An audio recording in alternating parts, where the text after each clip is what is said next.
Well, all my R's, all my J's, all my Trombaholics out there, welcome back to R&J Reviews.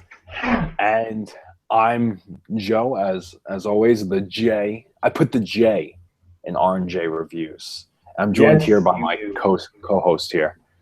Rob, the R of R&J Reviews and the creator and founder of this small corner of YouTube. Very, very small corner of YouTube. And all of his Lightionites out there, by the way. Forgot Yes, to throw yes, that one. yes. But I'm Robert Lyden. This is Joe Tromba. We are the YouTubers that make up R&J Reviews. The TV yes, show, and the TV show news and discussion. TV shows news, reviews, and discussion channel. absolutely. So if you are new here, there you go. Yeah. But we're here to discuss Hannibal this evening. Oh my God, Hannibal! Wow. Wow, yeah, Wow. That wow, episode. indeed. Okay, so Um, let's just before where do we we even begin? discuss, let's just react for a few seconds to everything we just saw. Each episode is getting better this Yes, season. it's just they're like, oh my God, like I really love I like the pilot to this season, but then a couple of episodes I thought were a little slow. Like there was one that I was really confused. I think we were both confused. I think it was Right. episode 2 and four. 3, I think, were kind of weak, but 4 or 5 picked it up, and 6 is wow. Epic to every Yeah. extreme that epic is. 6 was epic. It was visually stunning. It the acting, of course, is great. And what I really liked is how it had like different dynamics of different or like different locations of people. You know, it wasn't just like focusing on Hannibal. Like it was a Hannibal, and then we had Will, and then Hannibal meets up with Will, and it was great. I love shows like that, and this is why I love Hannibal so much.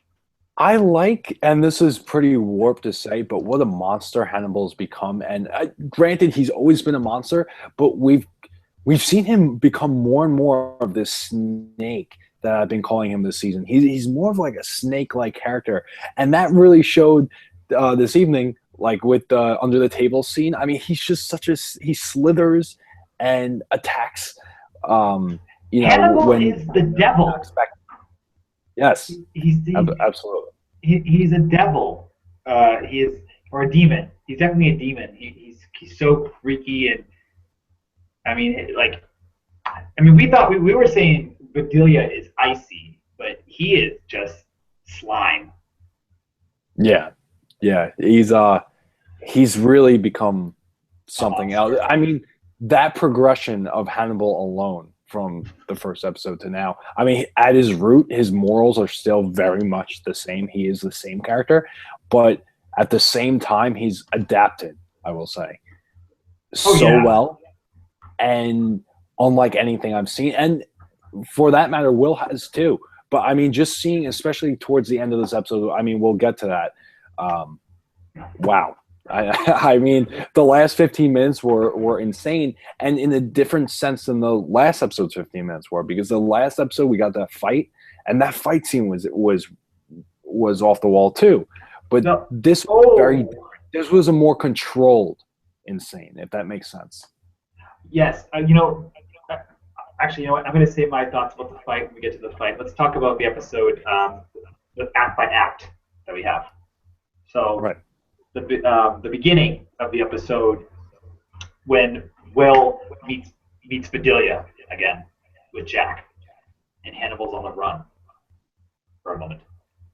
Now, when we were watching, you asked me if Will had met Bedelia, and I said yes in season 2 when he was incarcerated because of Hannibal. And then she is faking to be anesthetic, or she is faking not knowing who Hannibal is. Right.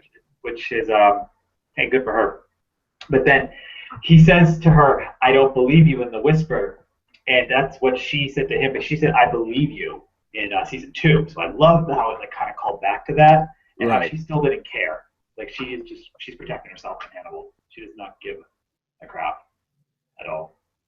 Yeah, it seems like her character just loves the chaos of it all. Yeah, I don't think she likes to kill. I just think she likes to be involved.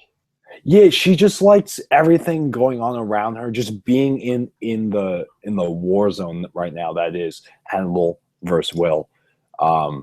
she very much likes that. So I think that's where she's at right now, and she just wants to kind of just watch from the sidelines. Well, she definitely wants to watch because in the beginning of the episode, before Will even comes and meets her, she was saying that she was going to leave Hannibal because she thought Hannibal wants to eat her, which I thought was like creepy. But she seems to have like a weird control over him as well.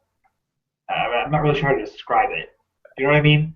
Yeah, I originally I looked at it as because she was his therapist, so I thought maybe she was kind of this figure that he kind of held in high regard and kind of looked up to in many ways. But I think that's kind of changed. I've kind of changed my view on that because he still tries to manipulate everyone around him. And that character even said, I forgot her name, I think it's Cho. Have they said her name? I read this online. The girl who threw Will off the bus? The train? Yes. Let's just call her Joe for now. Choyo? I don't know. I don't remember. We'll call her Jane. We'll call her Jane Smith. We'll call her Jane Smith. Okay, Jane Smith. Okay. Well, that's what they call. That's what people would call someone if you don't know who they are. So we're doing it like that. Jane Smith it is, right? Okay, so Jane Smith, she said, we're birds in a cage to Hannibal. He's just playing games with us. Yes. And I think that's pretty much. I think this is all just a game to him. I think when it comes to Bedelia and everything, he likes the company, I think, but he's playing her, and he kind of gets off on this. He enjoys manipulating. Oh, he totally does. He loves control.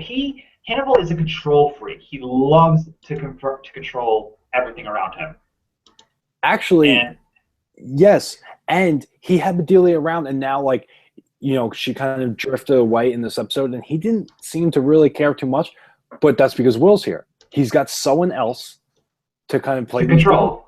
Right. He just always has to be controlling someone from what it seems like now. So. Yep, exactly. And the worst part about Hannibal is, the character is he's so manipulative of the people he controls. Like he finds a way just to dive into their minds and just control them. You know what I mean? Yes. Totally turn them around. Yeah. And I guess we can kind of get to the point, since we're talking about the episode here, where Hannibal and Will are in, I believe that was a church. Is that correct? I thought it was a museum. But I thought they were. I thought it was a museum. What? Okay. Yeah. I didn't know. I thought it was cathedral. Was not. Well, to me, it looked like a place where there was a lot of art around, but maybe it was a church. I could be wrong. Right. Or a library. Yeah. Right. Regardless of where they were, just that scene and just seeing their interactions and everything they've been through. Last time those two saw each other face to face, that was when Hannibal had stabbed him. Will.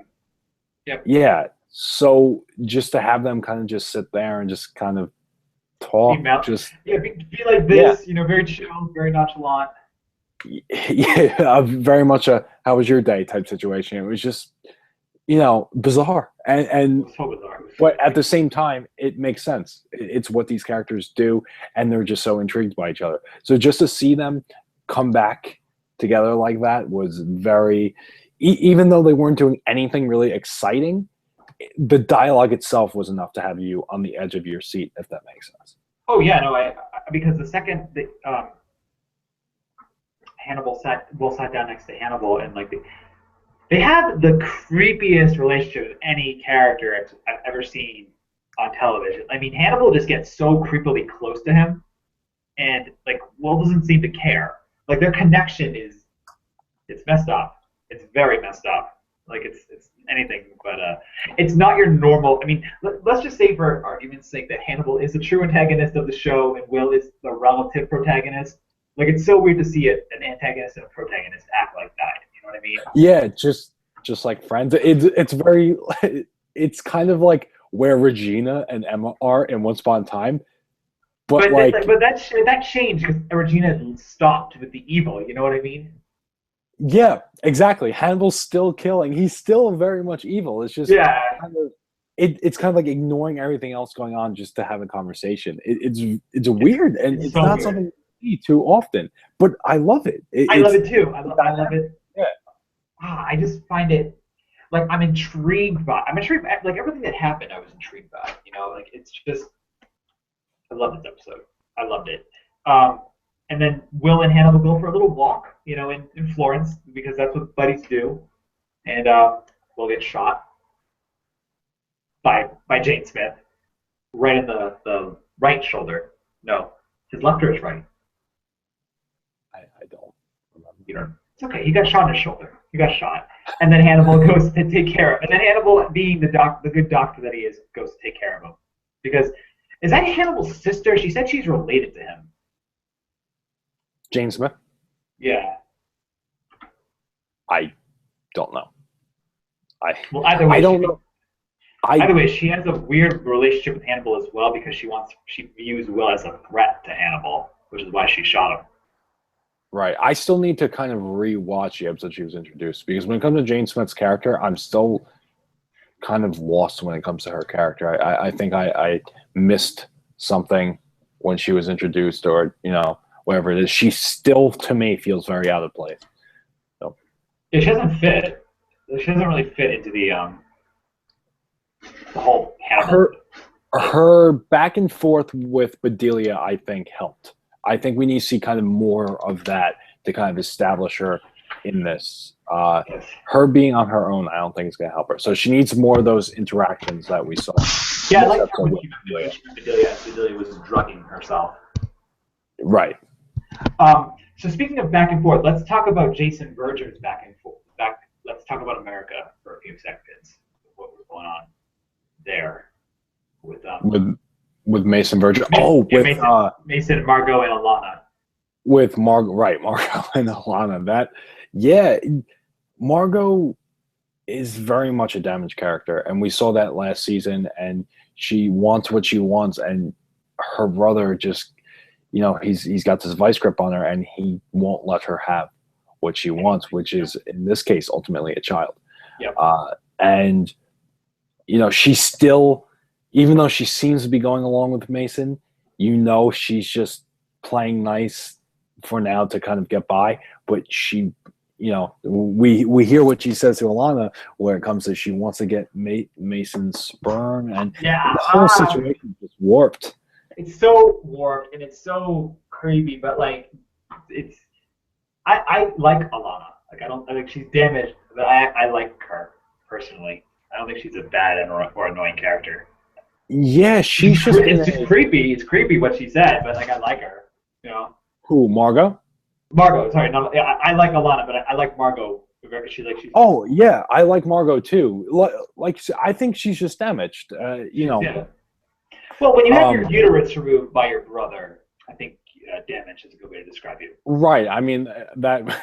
The damage is definitely a good word to describe that. That fallout from that. Yeah. But it's just, I mean, like you said, her uterus was taken out, so she wants to get Mason's sperm to get someone else pregnant. I mean, she wants the only way for her to in season 1 or season 2, the only way for her to like get rid of Mason or get the money from Mason is for her to have a child. That's a boy. It has to be a boy, which is why she tried to have a baby with Will before Mason. Then Mason removed her uterus, so she couldn't have a baby anymore. Because he doesn't want her to take away his money. Like he wants full control over her. Right. And they're twins. And he said at one point when he was in the bed, he wished that they could have a baby together. Yeah. Yep. He did. He did say that. Yeah, he did. He's creepy, and he has such a vendetta against Mr. Lecter that. Yeah, he's another one that's just a monster. That's again. Intriguing to watch, especially with Alana, because she's putting up with this monster to get rid of another monster. It's crazy. It's like I feel like she wants to have like a battle royale between two monsters. Like she's having one beast kill the other, and whoever wins, she's happy with. Like just setting two crazy animals loose on each other and seeing who will win. She's siding with Godzilla in hopes that King Kong will be taken down. I mean, that's Yeah, or I was gonna go or with the Jurassic World reference that it's the Tyrannosaurus versus the Indominus Rex, and whoever wins wins. right. I mean, yeah, that's the idea, right? Bizarre. It's so bizarre. It's a bizarre situation. And But now and with real bizarre, let's take a little trip back across the pond to Florence for the final 15 minutes of this episode. oh my God, we get from Jack walking into the apartment. I was completely on the edge of my seat. That was because Hannibal's going to jump out, and you're kind of expecting, I think, another fight. I know at least I was. Yeah, I was expecting another fight, and I was expecting Hannibal to get the other upper hand, but I wasn't expecting Jack to be completely caught off guard, like 100%. Because right, and again, that last fight, he hurt Hannibal so badly. So to see Jack just like get his leg, his heel cut his ankle cut so fast and have no clue, it's like, oh wow, like it's a total 360 or 180. It made sense though, and that very much backs up what we were saying, where Hannibal is like a snake. He comes in, you don't see him coming, and just Will's very mellow. He's under the table. Poor Will is drugged. Ooh. Yeah, I know, but just that delivery, he's under the table, just very mellow. You're like, ooh, here we go. But then just when Jack wakes up and you see the two of them at dinner, wow, I was crazy, like just trying to figure out what was going to happen. I thought Dilly was going to walk in, but then we get a very weird ending. Yeah, for one thing, the ending with what is that? I don't call it. Neither of us are in med school, so whatever that saw is to cut into the scalp. I was just thinking of it as a saw. I have no idea. Joe and I are not med school students. I believe the medical term is brain saw. Yeah, I think it's called a brain saw, and it's used to cut the skull open, and so they can look at the soft, gooey thing inside your head. So, so Will gets his head. Well, from the way it's done, is it looks like Will is getting his skull cut open.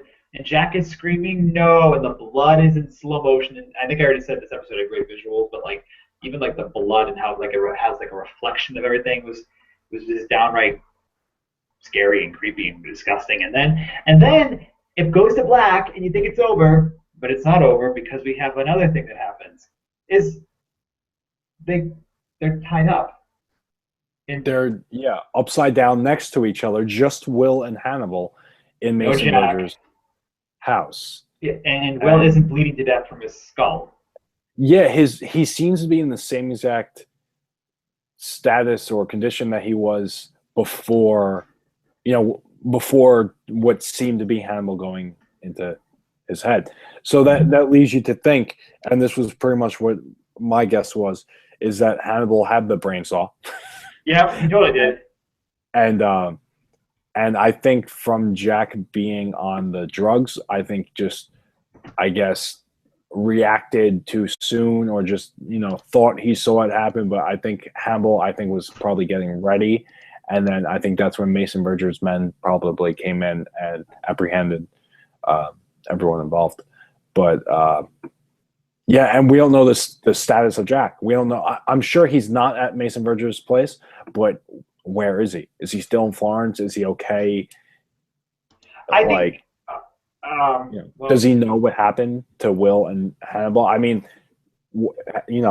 what's he thinking all this? And what's going to happen? Will and Hannibal are probably going to have to work together, although in the trailer it looks like Hannibal's working by himself. But for everyone who watches this review, I quickly did a full trailer and review of the promo where I gave I did that right after I stopped watching the episode, so it was like a full on oh my god, like I what I say is almost inaudible, but like I talk about how Will and Jack Will is not there, so maybe someone is able to help him, because we were saying that there's no way Alana would go for this, right? With Will, with Hannibal by all means, but with Will, she I don't see her condoning this. Yeah, me too. we'll And see. again, we also didn't see her wanting to sleep with Margot, but Right. And Mason Verger, um, he has very much a vendetta against Will in the same way he does Hannibal. So it doesn't look good for either one of them right now. However, I'm still curious. We still have yet to see the and I don't remember the character's name from Red Dragon, the movie. I know, and apparently the books. I never really knew too much about the books, but that character with the dragon tattoo. Oh yeah. Well, this is based on the whole Red Dragon, and we haven't seen the dragon. Yeah, I'm sure that's coming, but I'm just it's maybe like I mean, unfortunately, we've cried about this because Hannibal's canceled for this season. Maybe they were trying to like go like if they kill one of them, like the new antagonist of 4 would have been like the Red Dragon, like the end of season 3 would have seen like some of the tattoo on his arm, something like that. Yeah, well, they casted him, so I'm expecting to see him soon. I didn't know that. I wasn't paying attention to the casting call. Yeah, they casted him, and I believe his love interest. So I'm expecting to see him soon. It's just a matter of when, because how much time are we going to have to? How much time do we have with him? Well, this is episode 6, so we only have 7 weeks of the show left until it's off the air forever. So I'm assuming next week is the end of the Mason Verger storyline, and then we'll probably get into the Red Dragon. I guess that'd be kind of cool. It has like a Hannibal would have a 3A and a 3B if it really doesn't go like that. I kind of like that. That would be kind of cool. Right. It's a very soft 3A and 3B. Yeah. It's not very hard, distinct 3A and 3B. Very kind of blurred and a soft. I mean, we could be wrong though. The Mason thing could go on all season. Just speculation. 2 kind of did that in a way because 2A was kind of like Will in prison. The hospital. Yep. Yeah. Exactly. I was thinking the bars. That's why I thought prison. But yeah. And he was confined to the psycho ward of it. Right. It had psycho ward. And then the second half was that kind of Will and Hannibal kind of seeming to work together. That kind of I mean, I know what you mean. I get it. There seemed like kind of like a 2A and a 2B. So in this case, it might seem like a 3 and 3B, but not so distinct, kind of blurred and a very soft version of a 3A and 3B. Right. Well, who knows what could happen? Right. We'll see. And I can't wait for next week. This was an amazing episode. Best of season 3 so far, I would definitely say. Yeah, this has been great. Thank you all future viewers for tuning in and checking out this channel, and we appreciate it. We love this is what Joe and I love to do. We love to talk about movies. This is movies. These are shows. We'll talk about shows. We'll talk about movies too. Yeah, I can't speak anymore. I'm losing my I can't talk anymore. I'm done. You shut us off, Joe. All right. So until next time, everyone. He's Rob. I'm Joe, and this is R&J Reviews.